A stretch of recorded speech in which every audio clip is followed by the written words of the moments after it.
حدیث نمبر 708 عن عبد الله رضی اللہ عنہ عن النبی صلی اللہ علیہ وآلہ وسلم قال یلی رجل من اہل بیتی یواطئ اسمہ اسمی.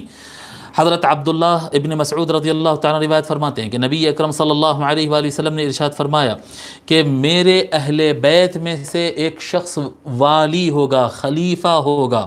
جی، والی اور خلیفہ، میرا ایک آدمی میری امت کا ولی ہوگا، ایک آدمی میری امت کا خلیفہ اور لیڈر ہوگا، من اہل بیتی، میرے گھرانے سے. یواطئ اسمہ اسمی، اس کا نام میرے نام پر ہوگا، میری نام کی طرح ہوگا. قال عاصم وحدثنا ابو صالح عن ابی ہریرہ قال لو لم يبق من الدنيا الا يوم لطول الله ذلك اليوم حتى يلي.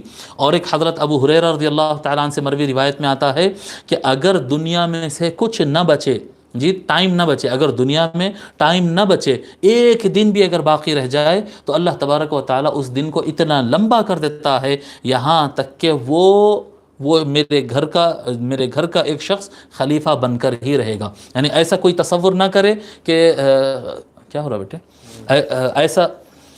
ایسا کوئی تصور نہ کرے کہ یہ امت پر قیامت آ جائے گی اور میرے گھر کا کوئی فرد خلیفہ نہیں ہوگا، امام مہدی نہیں آئیں گے. یعنی بعض لوگ نا امیدی کا اظہار کرتے ہیں، نہیں قیامت آ جائے گی اور امام مہدی نہیں آئیں گے. نہیں، میرے گھر کا نوجوان، میرے گھر کا بیٹا امام مہدی جب تک خلیفہ نہیں بنیں گے اس وقت تک قیامت قائم نہیں ہوگی. اس کو امام ترمذی اور امام ابو داود اور امام احمد بن حنبل نے روایت کیا.